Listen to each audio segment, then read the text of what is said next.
So the Miz Pac-Man, that's cool. Paul, your favorite arcade game ever? My favorite arcade game. Well, if we go to video game console, I'm gonna say John Madden. But arcade, I'm gonna say Kung Fu.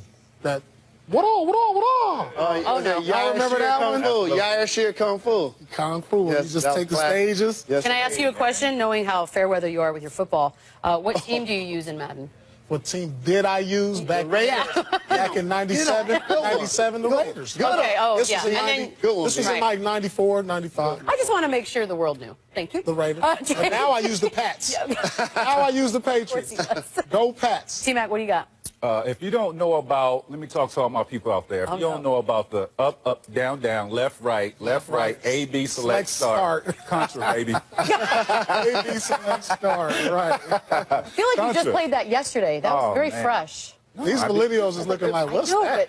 Like, what are you talking about? No, that's the childhood game right there. Okay. I'm showing my age. Super fast, Miss Pac-Man, Donkey Kong, pole position. Cubert, Frogger. Centipede. But my favorite actually is Stargate Defender. Used to be able to go into the video game store, play that game for hours on hours at a time. What about when you go to a pizza joint and you have Galaga and you could just do that for like 2 hours until people get mad at you?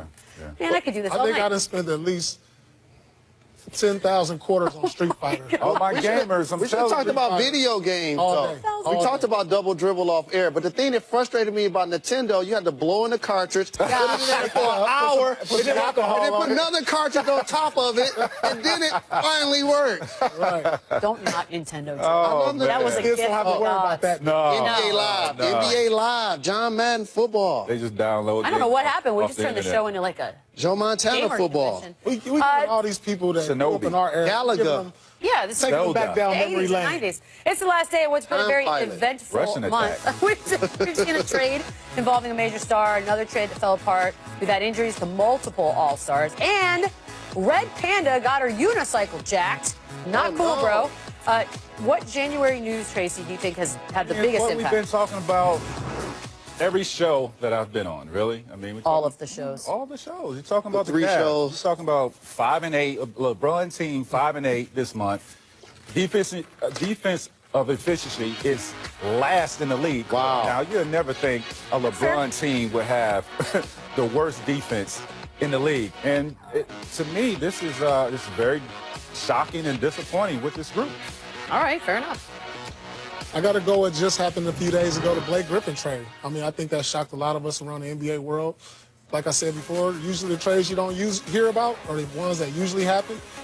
I really didn't see anything in the air for Blake Griffin getting traded, and all of a sudden he's off to Detroit.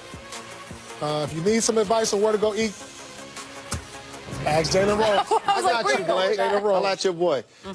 For me in January, it's just what's going to happen with Kawhi and the Spurs. That's the best. That's great. I have to put that out there. But the East is wide open. That was one.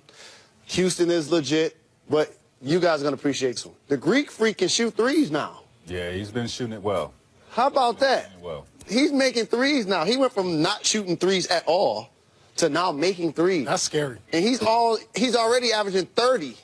That's without shooting them. Without a doubt, that's good. Does it seem, because when they asked me, I thought the injuries, it just seems like really big names across the board are getting injured. That is one of them, considering I think the moves or the things, the shifts that they try to do in the off season to cater to these guys and cater to the schedule. Right. A lot of these guys they're dropping like flies. Like, there's a lot of major injuries that's been taking place in this NBA season, even though they moved the season up, tried to take a lot of back-to-backs out. So yeah, that is definitely one of the stories. That's the most disappointing, I would think. Paul's just looking at me like I'm crazy. We into it today, Beats. What's that? We into it today. Yeah, I don't like it when you're like this with me. I'm just going to. That's a nice blazer. Oh, now you stop turn it. her back on me. You just going to turn your back on me? Well, I wanted to talk John Wall. Actually, you know what? I want to ask you about John Wall. Because what do you think it does to that Wizards team? You know, it really sets them back. I mean, when you lose a star, you can't lose your main go-to star. For instance, John Wall. You lose Boogie Cousins. That impacts whoever has these guys on their team. Yeah. I mean, you can't expect them to say, hey, they're going to maintain, go 500. You got to expect them to struggle, find a way to at least keep pace in the Eastern Conference, stay in the playoff race until he gets back. But that's a huge blow. They have Bradley Beal, who actually plays better when John Wall is not in the lineup. So I look for him to be a lot more aggressive Can I just be devil's advocate for a second? Because the Spurs arguably lost their best player, and they yet somehow figure out a way to tread water and just stay. Okay. It's just that simple. That's just like when the Patriots lose Gronk. We keep on going. We keep on going. The third Patriot mention, and we keep on going. Keep on going. What about those cheating scandals? We keep on going. Keep on going, guys. You ain't cheating, you're not trying. We learned that. Kristaps Porzingis.